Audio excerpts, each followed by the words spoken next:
Hi there, Megan Jansen with Employee Wellness Solutions Network. I'm very excited to have Geoff Pulford on as my guest today as we continue to elevate the profile of employee wellness. Geoff is the former CEO at Harrison Pencil Law Firm. And Geoff, thanks so much for being on the discussion today. Well, thanks for having me, Megan. I'm delighted to be here. Thank you. You were at Harrison Pencil for 17 years. That's a long time. It's a long time. And interestingly, you were the first to say yes to employee wellness when we started our business 15 years ago. So first of all, thank you for that. I do consider you as a very close mentor of mine for several reasons, and that's certainly one of them. Geoff, companies demonstrate, those who do take an interest in wellness of their employees, do make themselves more attractive for bringing on talent. Can you elaborate on that a little bit? It's important in your industry in terms of bringing on talented lawyers and staff. It's critical. Every year in the legal business, we go through an exercise where we hire articling students, and we get a lot of applications. As kind of a mid-sized Southwestern Ontario firm, we probably, I don't know how many we'd get 40 or 50 or 60 individuals that would be interested in our firm, and we would hire 4 people out of that. Part of the interview process, which was a very structured process, was to take the students on a tour of the building. And of course, for the students that we were most interested in, the tour was an important part because it gave us an opportunity to get to know them a little bit better. It's a little bit less formal and less structured. So you hope that the conversation is going to flow a little bit more easily. Part of that tour was always a tour of the gym, and hopefully with the trainers being there at the same time. And what I can tell you is that distinguished Harrison Penza from other firms in a couple of ways. One, it simply made a statement to them that we were concerned about a healthy lifestyle.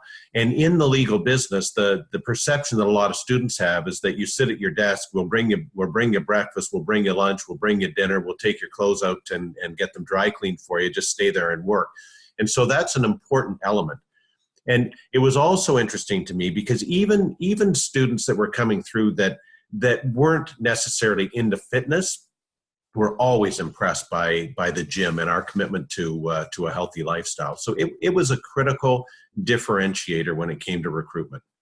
That's great. And interestingly, the law firm had a gym, and that's really what we sort of started with the wellness program. Then it started to evolve into much more lifestyle, healthy balance, healthy culture programming, which included things like health fairs and health coaching, where our coaches would meet your people in their offices and discuss recipes and de-stress programming and exercise prescription. And really the gym was the beginnings of really the evolution of the wellness program there, which was important.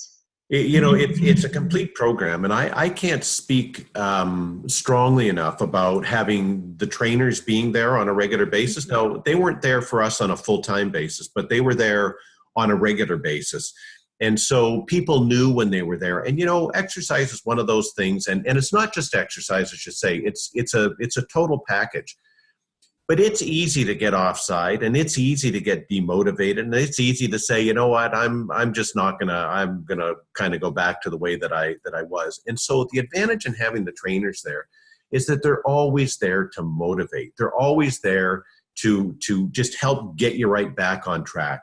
The fact that the program was a complete program, I don't think you really want to do it any other way. I think that it isn't just a case of exercising. It's a case of a healthy lifestyle, which includes nutrition. It includes sleeping well. It includes all kinds of things that you know far better than I do. But to me, it helps. It just helps people become more productive.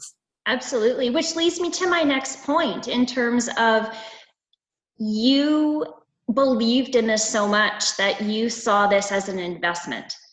And it's sometimes hard for people to think of it always wellness as an expense, but you really were able to turn that into, no, it's an investment in our people. So share a little bit and elaborate on that a little bit. Yeah, as you know, I mean, my background, I'm a numbers person. I'm a professional accountant. And so, for people like me, what we like to be able to do is look at anything from a cost and a revenue perspective. And, typical of any business person, if the cost is going to be higher than the revenue that's going to be generated or the revenue gain, then you tend to say no. That's an easy answer. But there's some times when it's very difficult to measure a benefit, and when it comes to a program like this wellness, it is difficult to measure the benefit. But if you look at it as a cost, then you become very critical, or a revenue cost situation. You become very critical, and it's easy to dismiss it. So for an employer that has a predisposition to say, I don't really want to do this, somebody's bringing it to my desk, they can make the numbers work in their favor and dismiss it. What I would say to them is, you really need to take a look at things like the productivity gain.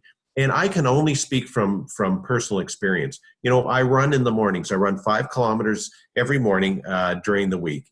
And that was because of you guys that I do that.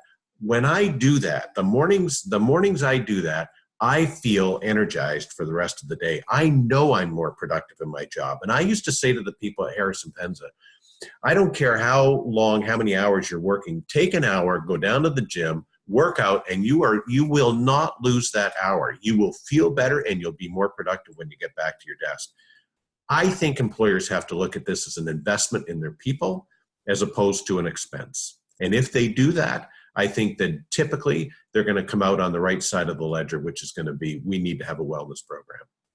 I love that. And I think you tied that really nicely into, it's not an organization's responsibility to ensure that their people are healthy, but on the same time, it's in their best interest to keep it as much as a healthy culture and balanced wellness as possible. And it goes, and I think the more productive people and more happy people are at work, it also transcends into family, which is also another part of this whole piece on wellness, is ensuring that we are bringing the right type of programming to organizations to ensure that it does fit within the culture at work.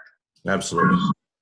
So thank you so much. Are there any final thoughts and discussion points that you'd like to share in terms of, as a leader in organizations, and seeing the value of that senior leadership support? I think is really critical to ensure a wellness program is successful. I just, Megan, all that I can say is that, I think we all have a predisposition to trying to make answers come out the way that we want them to. And so if you're an employer that it just really feels I've got to just drive people, and I've got to make sure that they're sitting at their desk, and that they're heads down and working all the time. And you really look at it, as I say, from a numbers perspective, I think that for those employers, they're going to be disinclined. They're going to find a reason not to do this. Mm-hmm. But all that I can say is that when you introduce this, the statement that you make to the employees that are working for you is a very positive statement. They feel like you care about what they're doing. And, there's no doubt there's scientific evidence that will support the fact that if people are living a healthy lifestyle, they're just going to be better. But, as an employer, as much as we don't have a responsibility for an employee's lifestyle, there's a huge benefit to us in making sure that they live a healthy lifestyle. There's going to be less time off. They're going to use benefits. I mean, this is just logic. They're probably going to use benefits less. They're going to be happier. They're going to be more productive. And all of those things are beneficial for an employer. And so, my recommendation, and of course I'm biased, but my recommendation to anybody is take a look at it. But, don't just stick a toe in the water. If you're going to do this thing, be committed, because your employees are going to know. The fact is, if you're going to do it as an employer, make sure your employees know that you're committed to it and that you want them to use the benefit that you're providing for them. It'll make a difference. That support goes a long, long way. We talk in our industry, in our space, about the executive and the leadership support. And if that's there, it can really be definite bonus when it comes to ensuring people are engaged in the workplace. Well, and it was interesting for us too, Megan, because we had partners that were working out at the same time as employees. We had partners who were going to, the lunch and learns, the wellness part of the program with the employees. Everybody felt together, and I don't know from an employee perspective how they felt about that, but I can't imagine that they were anything other than inspired by the fact that they're sitting in a room with the bosses Yeah. who are just as committed and just as caring about their own health and well-being as they are about their employees. Absolutely. Great way to end this discussion, Geoff. It's been a real pleasure to talk to you, and thanks so much again for helping us elevate this profile of employee and corporate wellness. Thanks again, Geoff. Thank you, Megan. It's been a pleasure working with you for 15 years.